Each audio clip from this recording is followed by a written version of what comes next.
Apesar de infringirem leis nacionais e internacionais, algumas emissoras acabaram por abrir espaço para um público que ansiava por ele: os jovens. Isso é uma história de rádio.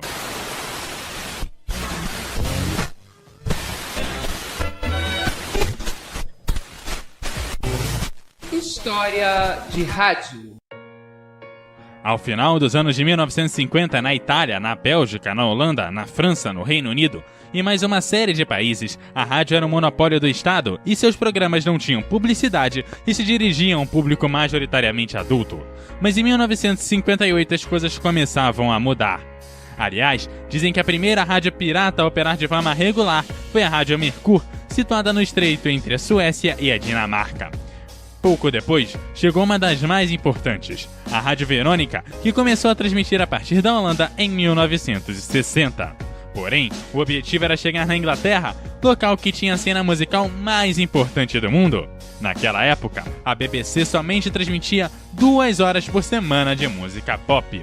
Mas em 1964, várias emissoras iriam mudar toda a definição de rádio, entre elas a Rádio Atlanta, a Rádio Carolina, a Rádio City e a Radio London.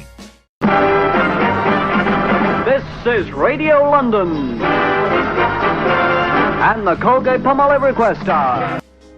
A maioria dessas rádios transmitiam através de barcos ancorados em águas internacionais e com bandeiras de países não europeus, para burlar os monopólios existentes. Daí o nome Piratas. Pequenas lanchas encarregavam de levar os suprimentos da rádio, que incluíam comida, discos, locutores, produtores e ainda combustível para alimentar os geradores, muitas vezes desafiando a guarda costeira e o mau tempo. Chegavam a um público jovem com linguagem direta e tocavam a música que gostavam e ainda animavam a audiência a comprar os mais variados produtos.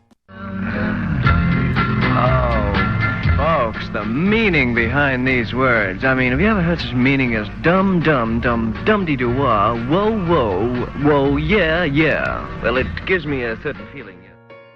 Assim, estava sendo importado o modelo americano de se fazer rádio, baseado em música e publicidade. Pode não parecer, mas o negócio era lucrativo. Segundo o registro, a Radio Columbia lucrava $100 mil ao mês e a Radio London 250 mil. Porém, nem tudo são flores na vida e nos negócios. Obviamente ocorreram problemas. A Rádio Atlanta e a Rádio Carolina, que tinham seus barcos muito próximos, acabaram por interferir uma na outra por várias semanas, até chegarem a um acordo.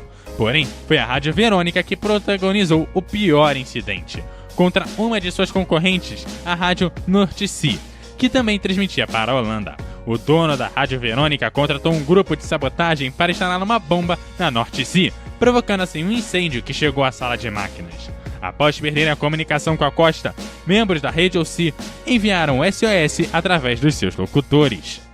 We need help immediately. SOS, SOS, Mayday, Mayday, Mayday, Mayday, Mayday. We may have to abandon ship. Mayday, Mayday, Mayday. We may have to abandon ship.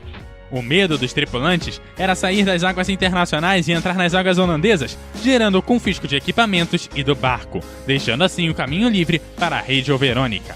No final, o barco permaneceu em águas internacionais, o culpado foi encontrado e não houve nenhuma vítima no incidente, além das transmissões continuarem normalmente. Fato é que as rádios piratas tinham público e anunciantes, mas também havia quem gostaria de tirá-las do ar.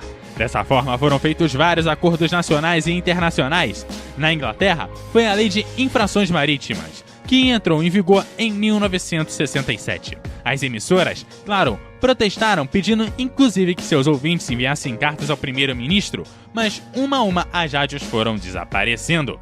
No primeiro dia de 1968, somente uma rádio permaneceu no ar, desafiando o governo inglês. Porém, a rebeldia durou pouco, acusada pelo governo e poucas entradas financeiras. No dia 3 de março de 1968, a Rádio Carolina acabou por encerrar os seus trabalhos. O silêncio delas pelo mundo, no entanto, ainda não era total. Algumas permaneceram no ar, como foi o caso da Radio Verônica na Holanda. Como também não foi um silêncio definitivo, pois algumas delas voltaram ao ar. Hoje, são consideradas piratas todas as rádios sem concessão do governo para operar em determinado território. Você está ouvindo o CoutoCast.